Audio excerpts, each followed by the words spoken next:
Hey everyone, welcome to Week 3. For the second consecutive season, the Bills are 2-0 heading into Week 3. That's very exciting. Also very exciting, they're all alone in first place in the division, in the AFC East. And I know that it's only been 2 weeks, but the Patriots are 1-1, the Jets are 0-2, and the Dolphins are now 0-2 following a Bills 31-28 victory in Miami this past Sunday. It was a game that featured a lack of electricity. There was a power outage in the first quarter that carried over into the second quarter. There was too much electricity in the third quarter when a lightning delay, something like 2 plays after the second half kickoff, delayed the game like 30 or 40 minutes. And then there was the electricity that is Josh Allen. Fresh off his first career 300-yard game in Week 1, Josh goes for over 400 in Week 2. And I just know there are still people out there saying, well, it was just the Jets. It was just the Dolphins. I know that. That's not his fault. The schedule is what it is. Those are the teams on his schedule. He didn't make it. The NFL made it. They put it on his plate. He showed up. He showed out. Josh Allen's 2-0. He's completing 70% of his passes. He has 6 passing touchdowns, 1 rushing. His adjusted yards per attempt is 10.5. His yards per completion is 12.8. Yards per game, 363. Quarterback rating, 122. QBR, just under 90.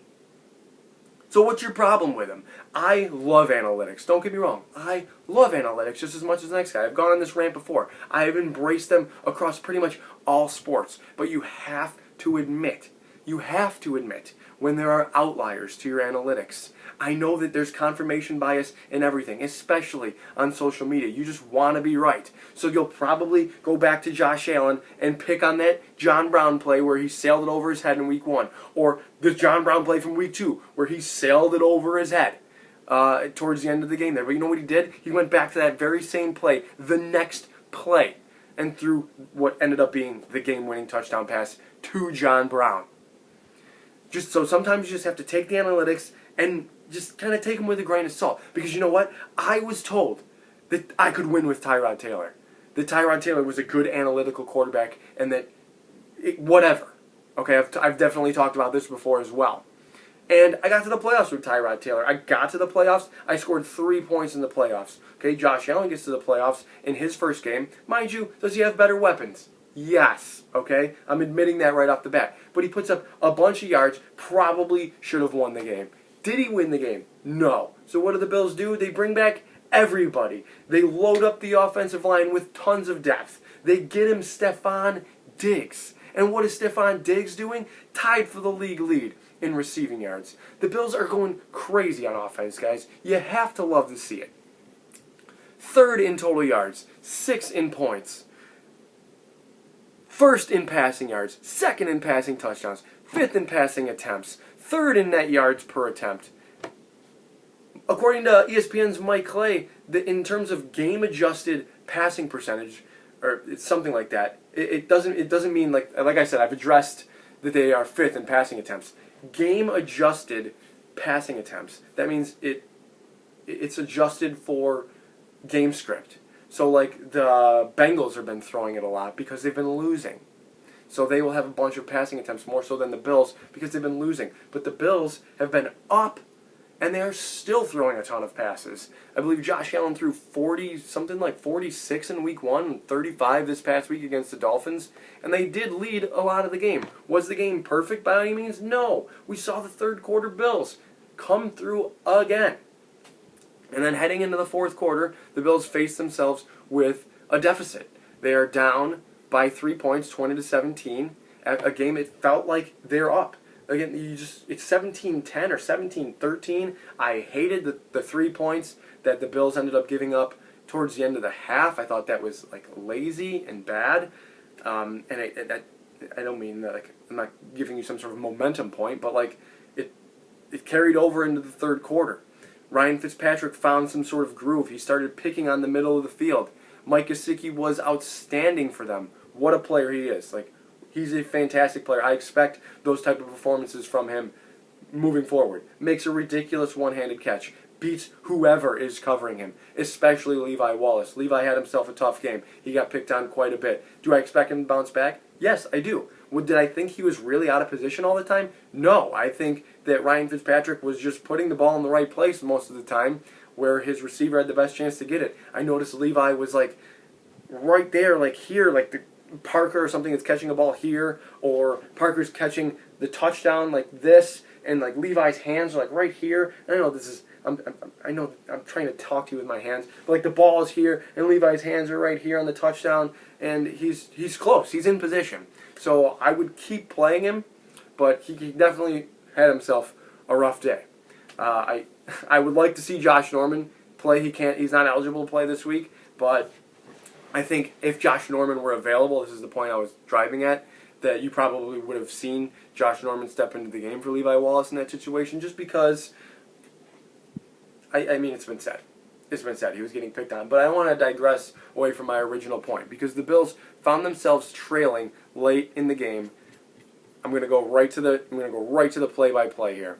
I'm not going to read it to you firsthand, but I'm going to tell you some things that I was pretty excited about. There's 10 minutes left in the game. The Bills are trailing now 20-17 to the Dolphins. What happens? First play, Allen digs 47 yards.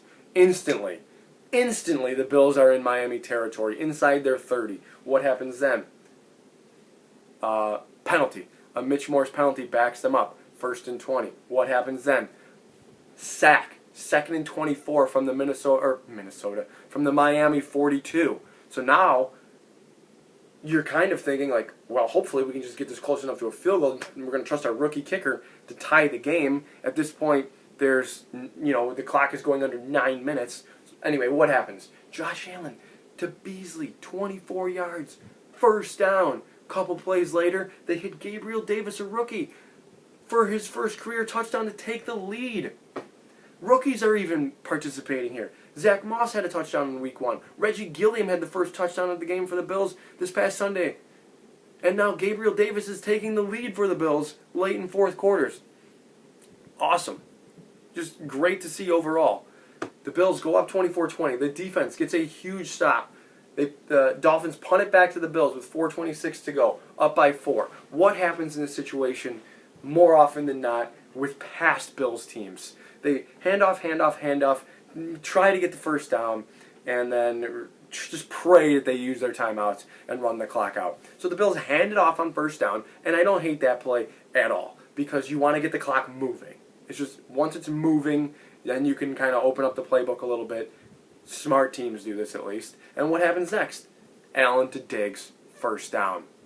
21 yards. They're in Miami territory now with 3.5 minutes to go, and they have a first down. The Dolphins have already used one of their timeouts because they challenged the Diggs play, which I don't think was very smart on them. Anyway, first down, and I think they tried that little push pass to Isaiah McKenzie. He only goes for 1 yard, but that's something you're good at. That's something that he's good at. They've run that jet sweep and that little push pass play to McKenzie multiple times and had great success with it, so I didn't hate that at all. The Dolphins use their second timeout. It's 2nd and 9. This is the play I talked about in like the first 2 minutes of the video. Allen goes deep to Brown, and he overthrows him, and it's nearly picked off. And that's probably the play a lot of people are going to focus on. A lot of people that hate Josh Allen are going to focus on. So what do? Next play. Same play. John Brown. Go up, I'll get it to you. Touchdown. 31-20. Game essentially over. Like, these are not the Bills of old anymore. I completely trust Sean McDermott, Brandon Beane, this coaching staff, Brian Daboll. I trust them with everything like analytically, with going for 2, with 4th down strategy, with closing games out. It's so clear that they pay attention to these things. And I'm so relieved to see it. And I hope that you are too. I'm sure that you are too.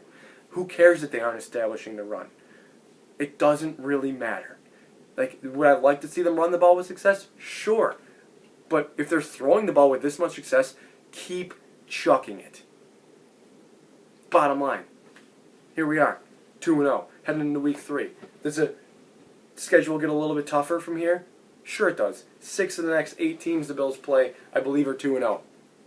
And one of them that isn't is the Patriots, who are 1-1 and, went down to the wire with the Seahawks on Sunday night. Anyway, this week brings in the Rams. The Rams, like I just said, 2-0. They've been very consistent on offense, very consistent on defense. Have over 400 yards offensively in both games. Have allowed about 380 in week 1, 363 in week 2. Numbers are just so strikingly similar here. I'll just go through this just to give you what I mean about consistent. Week 1, 269 passing, this is offense, 269 passing, 153 rushing. Week 2, 258 passing, 191 rushing. Defensively, week 1, 380 total, 244 passing against, 136 rushing against. Week 2, 242 passing against, 121 rushing against. They've been very consistent, and the wins have come. They beat Dallas, they beat Philly on the road pretty handily. And I've been impressed by them. I've been impressed by their ability to run the ball mostly, using pretty much any one of their backs. Now, Malcolm Brown looks questionable maybe for Sunday because he has a pinky injury. I would assume that he's going to play. Cam Akers, maybe not with that rib injury. They let him start this past Sunday against the Eagles, and then he left with that rib injury. But Darrell Henderson then came into the game and was very good for them. So maybe Henderson is the lead back this Sunday. Maybe Brown is if he's healthy. Maybe they sprinkle in Akers if he's active. But regardless, they've been very good running the football. They will even let Robert Woods and Cooper Kupp run the football. I think they had 5 carries themselves on Sunday against the Eagles, including a touchdown from Robert Woods. So they've got weapons all over the place. And Jared Goff, I cannot figure the guy out for the life of me. He was like the worst quarterback with Jeff Fisher. Then he became the best quarterback, one of the best quarterbacks, with Sean McVay. He got himself paid, and then last year was a major disappointment for the Rams. And then this year he comes back. Now he's completing 69% of his passes. He's got 3 touchdowns. They're all to Tyler Higbee. 542 yards. This is not a ton of yards per game, 271, but it's respectable. He's played very nicely for them. He has just 1 interception. He's not hurt them really in any games. They've been tremendous from the get-go. From the opening kick. Just this past, in week 1 against the Cowboys, 75 yards, touchdown, 72 yards, missed field goal, 58 yards, field goal, 44 yards, field goal. They have over 300 yards, 250 yards at halftime, and then over 300 yards by the end of their first drive coming out of halftime. They ended up getting pretty quiet there towards the end of that game, but they held on for the 2017 win. Against the Eagles this past week, 41 yards, touchdown, 75 yards, touchdown, 80 yards, touchdown. This is just to begin the game. That's almost 200 yards in 3 drives, and you have 21 points. This is an offense that's only gone 3 and out 2 times so far in their first 2 games. So they've been very effective. They maybe took a year off there where I don't know if the league caught up to them or whatnot, but they've been very good so far this year. And defensively, I'm impressed by them as well. I don't want to skip over that. They, of course, have Aaron Donald, who is maybe the best defensive player in the league. He's completely on another level and when it comes to defensive tackles. They have Michael Brockers in there with him. They added Leonard Floyd, who's a nice pass rusher for them. Jalen Ramsey's still there on the playing corner for them. They made him the highest paid corner after Tre'Davious White. I like John Johnson at safety. They got a 6th-round pick, Jordan Fuller, playing well for them at safety as well, and maybe that has something to do with the guys in front of him, but he's played well for them. He's been reliable. And the linebacker, Micah Kaiser, sorry, didn't mean to get it wrong there. He led them in tackles last week, and I think that I don't want, tackles can be misleading at times because, just as an example, Blake Martinez led the Packers in tackles last year, but he is not a good linebacker. And I don't know if, I guess that the jury's still out there on Micah Kaiser, but I certainly wouldn't be disappointed with the way he's played so far through 2 games. So the Bills have a bit of they have a tougher task. This is a fun week in terms of tiebreakers and stuff. Doesn't really make a difference. This is an NFC team, but I'm sure the Bills would love to obviously win this game. They love to win every game, especially at home. They have some injury issues. Hopefully they can get Tremaine Edmonds back. Hopefully Matt Milano will come back. Hopefully Ed Oliver isn't too banged up. Zach Moss kind of trending downward, but again, the Bills have been throwing the ball all over the yard. And I'm really curious to see if they can do that against who I perceive to be a better passing defense with Jalen Ramsey, with John Johnson back there. Because Byron Jones was injured on like the first or second drive against the Dolphins this past week. And then week 1, I don't think they were really threatened very much at all by the Jets, who just looked like a complete dumpster fire. But I thought that Byron Jones would have been a good matchup for Stephon Diggs. Noah Igbenogany, the rookie, was clearly not a very good matchup for Stephon Diggs. He just ate him alive. It was a good matchup for Stephon Diggs. It wasn't a good matchup for Igbenogany. And Xavier Howard, I'm not entirely sure of his health yet, but whatever. I digress. I'm going to pick... I'm tough. This is tough. I'm going to pick the Rams. Ooh, shoot me. I'm going to pick the Rams to beat the Bills 22-16. I want to see it from the Bills against who I perceive to be a pretty good team before I start picking them to beat really good teams. I just want to see it. That's all. I don't think that's a lot to ask. Guys, hit me up on Twitter. My YouTube username and Twitter handle are the same. We'll talk Bills football. Enjoy your weekend, guys. As always, above all else, go Bills.